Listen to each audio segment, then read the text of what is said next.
Кыргыз элинин тарыхындагы эң трагедиялуу барактары бул 1916 жылдагы көтөрүлүш болуп эсептелинет. 1916 жылдагы көтөрүлүштөгү элдин башынан өткөргөн окуялар кыргыз элинин эс тутумунда терең сакталып, муундан муунга өткөрүлүп келет.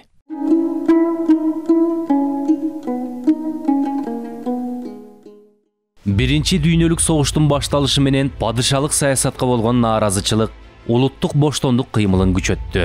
Түркистандагы жергиликтүү калкты аскердик оруктук жумуштарга мобилизациялоо жөнүндө орус падышасынын жарлыгы жапырт каршылык көрсөтүүгө тикелей түрткү болду. 1916 жылдын 4-июлунда Ходжент шаарында тажиктер, кыргыздар, өзбектер жана Фергана өрөөнүндөгү башка элдер алгачкы толкундоолорду баштаган. Андан көп өтпөй ар кандай калктуу конуштардагы кагылышуулар бүткүл Түркистанды кучагына алган. Бұл иш-чаранын негизги максаты Ысык Көл областындагы Таштак деген мурунку аты бүгүнкү күндөгү Жаркынбаев айылындагы мына ушул 1916 жылдагы улуттук боштондук көтөрүлүшкө байланыштуу бир эс тутум жайында турабыз. Биз азыр бүгүн мына бул эс тутум жайы эмне үчүн ушул ойлоп көрүңүздөр, Жаркынбаев айылы менен бүгүнкү күндө ушул Көксай айылы да кандайча байланышы бар деген ар бир көрөрманда суроо туушу ыктымал да. Анткени 1916 жылдагы улуттук боштондук көтөрүлүштө мына ошол мурунку аты Таштак айылынан көтөрүлүш басылгандан кийин карапайым калк жөө жалаңдап ушул бир Кытайга качууну максат кылышканда бул 3 тарапка бөлүнүшкөн экен. Бир тарабы мына ошо түптүгөсдөй Карабатка аркылуу кетишкен. Карабатка аркылуу кеткенде ал жерде дагы массалык жазалоочу отрядка туш келишип, ал ошол Таштак айылына жеткен экен. Андан кийин бир бөлүгү мына ушул биз турган Тоң районунун Көксай айылына, бул жер тынч экен, ушул жерге өргүп туралы көтөрүлүш басылганга чейин дегенби, ошентип мына ушул жерге Көксайга Чиркей коктусуна келип өргүп калышат экен да. Сасыбай, Кыдыралы, Исмайыл деген үчөө Караколго баратып, булар Саруу тараптан, жандан өтүп калган уяк тараптардан шам-шум этип отуруп калса, кайдан жайдан эле бир атчан келет. Атчан менен учурашып, сүйлөшүп, кайдан келатасыңар, кимсиңер болуп калат. Ой, биз ушул жактан келатабыз. Күнгөйлүк саякпыз, орустардан качып ушул жерге келип Көксайдын кокусуна отурдук. Анан чай туз алып келгенде Караколго баратабыз депти. Жакшы, момундай төтө жол бар. Кыскараак. Ушундай барсаңар болот деп ал киши кетет. Анан ошол киши барып орустарга айтып койгон экен. Архивдик документтерде саат 12-де деп жүрөт. Ар жак бер жактан курчап келип эле анан тарсылдатып эле аткылап орустар. Ошондо эл жапырт бияка качат. Мына могу сайды көздөй качып. Ушул сайды көзгө тетиги кырдан аёсуз элди аткан. Кыргызстандын түндүгүндө алгачкы толкундоолор июнь-июль айынын ортосунда башталып, айрым өзгөчөлүктөргө ээ болгон. Көтөрүлүш мыкты куралданган падыш аскерлери менен куралдуу кагылышуунун деңгээлине өсүп жеткен. Июль айынын аягында элдик толкундоолор Жети Суу облусунда кулаш жайган. Ал эми августта куралдуу көтөрүлүш алоолоп абдан тутанган. 1972 жылы келин болуп келген ушул айылга. Чиркей коктусу деген жайлоо экен буяк тарапта. Ушул тарапка барып мал кайтарып калчыбыз. Ошол кездерде ошол жактан күн жаап калабы, же бир мал басып кетеби, ушундай кездерде бир сөөктөр чыгып калчу да, көп мындай эскирген сөөктөр чыгып калчу да коктун ичинен. Ал коктун ичинен күн жааганда кыян жүрүп турчу. Анан мал ачык болуп калганда күн жаагандан кийин жабылатырмак чуркайт да малдын баары. Анан тозолу деп барган кездерде ошол жерде сөөктөр көбүрөөк болуп калып, кумдун арасынан, таштын арасынан чыгып калар эле. Көрсө бизден өтүп калган улуу сакалдуу кишилерге айтып калчыбыз да. Буякта эмне ушунчалык эле сөөк көп. Бияка Үркүн учурунда 1916 жылы Үркүн учурунда аркы өстөгү Жаркынбаев деген айыл Чиркей уруусу экен, саяк. Ошолордун эли качып келатып, ушул тараптан орустарга атылган экен. Бул кокту деген жана Чиркей кокту деп аталып калган, Чиркей жана учуп жүргөн Чиркей эмес эле Чиркей урусунан калган кокту турбайбы деп кийин ошондой ойлонуп калдык да.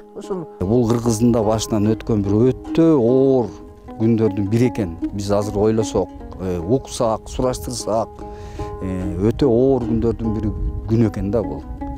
Эми өзүңүздөр ойлоңуздар. Биздин азыркы Мурда Таштак айылы, азыркы Жаркынбаев айылы ошол жактан бери ушул жакка чейин жүктөрүн артып, малын айдап, бала бакырасын алып, ушул жакка чейин келишип, ушул могу ар жактагы Коктуда чиркей кырылды деген кокту экен. Азыр эл, Көксайдын эли ушинтип атайт экен. Ошол жерге өргүп, эс алып, бул ашууну эс алып ашабыз деп ушундай өргүп жаткан кезде анан ушул жерге келип ушундай окуяга туш болуп атышат. Кандайдыр бир себептер менен жазалоочу отрядка маалымат жеткен окшойт. Алар ушул жерден курчоого алып, мына могу биз турган жерге, ушул эстелик турган жерге чейин элдин баарын кубалап келип, акырында ушул могу биздин оң тарабыбыздагы Коктуда тындым кылып ушул жактан баарын кырып бүтүрүшкөн экен. Ошондо 2-3 эле адам тестер балдар аман калган экен. Бул да Кудайдын буйругу болсо керек, ошолар аман калып. Анан алар дагы артта өткөн кеткендер менен бая тынчыгандан кийин эми ал жерде өтө көп окуя, өтө көп сөз бар. Анан Кытайга ашышып, аяктан Кудайдын буйругу менен аман келишип, анан айылда эл болуп, үйлөнүп, жайланып, анан кийин бир Абдыкерим деген аксакалыбыз 103 жашка чыгып, ушул жерде трагедияга катышкан адам 103 жашка чыгып каза болду кийин эле. Андан кийинки Токбай деген абышка, анын уулу эле бизди окуткан Касым деген агайыбыз 90 жашка чыгып, 90 жаштан өтүп каза болду жакында.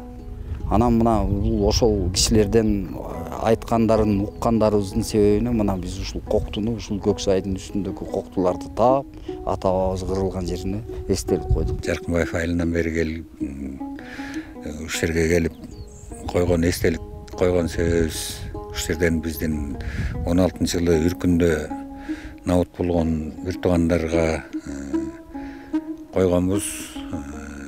Аракет кылып, ошо ата бабадан угуп, аман сен калган кишилерден угуп, ушул жерде кандай болгон, эмне болгон, жанатан бери айтылгандай болгон трагедияны угуп, ушул жерде биздин айылдын ата бабаларыбыз ушул жерден кырылган экен. Ошого арнап ушул жерге эстелик койгон сөз, кийинки муундарга, уулдарыбызга, кийинки неберелерибизге, кийинки келечегибиз ушуну билип, эмне болгон, кандай болгонун билип, историяны тарыхты билип жүрсүн деп. Жазалоочу аскерлердин келиши менен август айынын аяк ченинде улуттук боштондук көтөрүлүшү жеңилип, төмөндө мезгили башталат. Падыша аскерлери менен көп жолку кармашууларда алсыраган көтөрүлүшчүлөр тоо таяна чегинген. Аталарыбызга таазим этебиз, ар дайым унутпайбыз.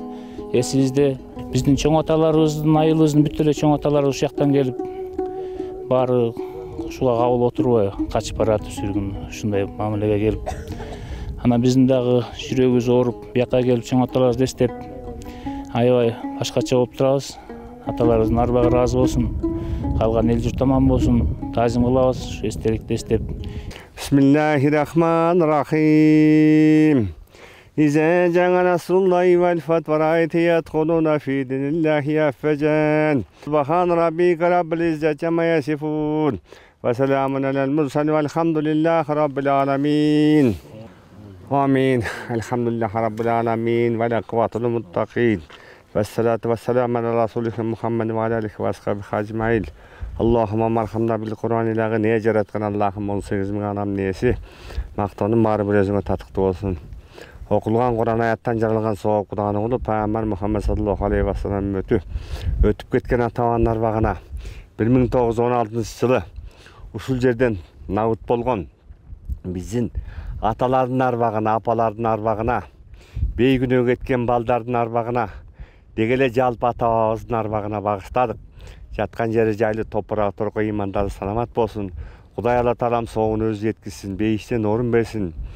Арты кайрылуу болсун, арбактар ыраазы болсун. Кудайым элге жукка тынччылык, токчулук, аманчылык берсин. Бул дүйнөнүн балекетке сепетинен, шайтандын азгысынан, ар дүйнөнүн тозогуна сактасын Аллахым. Раббана атина фид дунья хасанатан ва фил ахирати хасанатан ва кина азабнар. Алхамдулиллахи раббил аламин, бирахматика архамар рахим. Амин. Аллахумма акбар. Кыргыз элинин 1916-жылдагы улуттук боштондук көтөрүлүшү жана үркүн Кыргызстандын тарыхында өзгөчө орунду ээлөөгө тийиш. Бирок бул окуялардын болгонуна дээрлик 100 жыл өткөнүнө карабастан, коомубуз алардын себептерин жана кесепеттерин тарыхый жактан объективдүү баалоого муктаж.